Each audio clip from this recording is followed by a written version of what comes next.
What is going to happen with real estate commissions?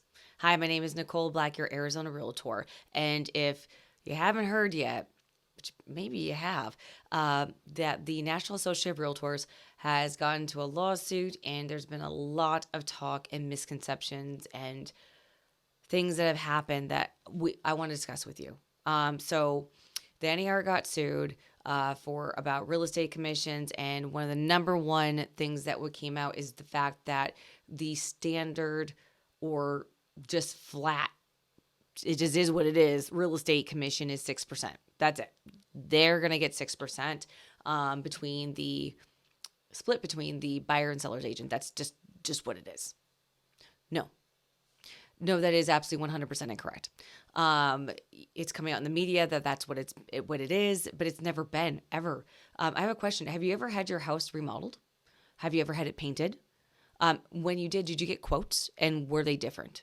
And we can say that one thing is standard versus the other, or like you couldn't expect to pay. Like as an agent, oh my God, I go into houses and I'm with my buyers and we're looking at a pool and it's plaster. And we're looking, I'm like, wow, it needs to be replastered. And they look at me, what do you think this will cost? And I'll say, I will give an estimate of a range because other companies are going to charge other things because they can. They're a company. You can charge what you want. So remodeling, you want new cabinets? Are you going to get some different quotes? Yeah. Are they going to be different for the exact same product? Potentially. Yeah, they can be. So the exact same real estate is a service. It is they're 1099 or they're a brokerage that owns their own company. It is a service and they can say, this is my fee. And for my fee, there are going to be different charges for what I offer on a menu of things that I can do for you. And yes, 6% has been thrown out there, but so is 5. So is 4. So is 3. So is 1.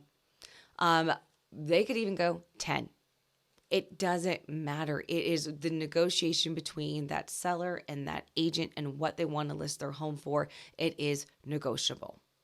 Number 2, because now there is the thing going on, and it's not saying that the buyer commission is going away, but it's kind of insinuating, especially through the media, that it's gone. It's done. We're done with all that stuff.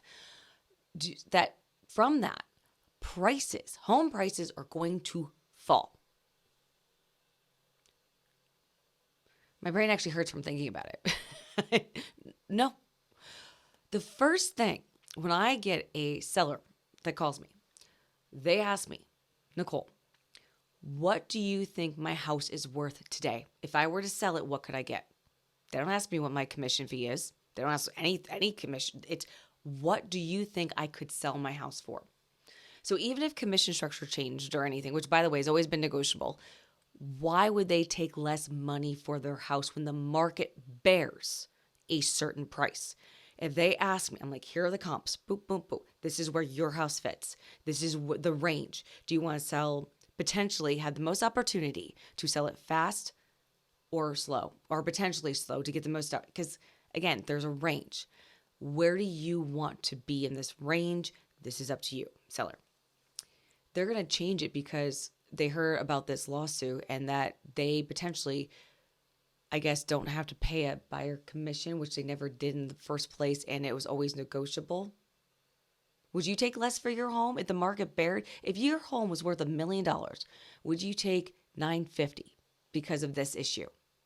No, you're going to take what the market bears, what you think you can get for your home. So, for example, the travel industry, when Expedia, Priceline, they all came around. Did hotels get cheaper? Did rental cars get cheaper? Did hotels, airline, did any of it get cheaper? No, it went with what the market would bear. The market's always going to pay and it's going to price at what it bears. It will not come down. You don't know how much anybody's salary, commission, or anything is when you go in to buy something. It's what the market bears and what something is worth. It's a fair market. So prices are not going to come down, in my opinion, from this. 3, the buyer's agent is working for the seller. I'm going to throw out a number out there. It's loose. It's just my guess. And from my experience, it's almost 100%. I don't know the seller. I never meet the seller because there's an agent where we are working with fiduciary responsibility to represent our parties on each side. So I don't know the seller. My fiduciary responsibility and the license I got was to my buyer because they're my client. So I'm going to do everything I can to help represent them. And on the other side, so is the seller's agent. They're going to do everything they can to represent their seller. So, no, we have a fiduciary responsibility to each of our clients. Number 4 that came out of this, the media discussion, and it's more the media discussion that I'm talking about here, that the sellers no longer will pay a buyer's agent. Well, that's not true either. They absolutely 100% can talk to their listing agent and have an agreement even prior to listing that they're going to pay X amount, X percent to the buyer's agent. Also, it can be in the seller concessions as well. So, yes, they still can. And when I say that, there's a reason why they're going to want to, and we're going to get into that in just a minute. So, hang on to the end of this video to find out all this information. So, I want to go back in history. I want to go back because I feel like we might be reliving something in the past if we didn't learn our lesson. So, before the 90s, there really was not buyer representation. There was a listing agent between a seller, and that was pretty much it.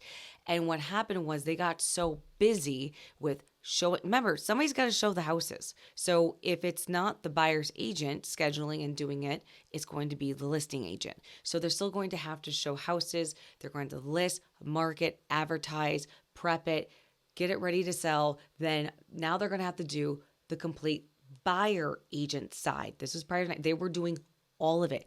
So what they ended up doing is actually hiring these sub agents, but these sub agents still worked for the seller. They did not represent the buyer. There was nothing representing the buyer at this time.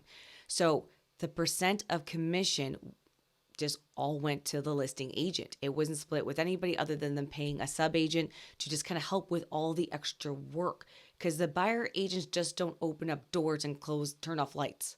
There is a lot more, and they were having to do all of it, and they needed help.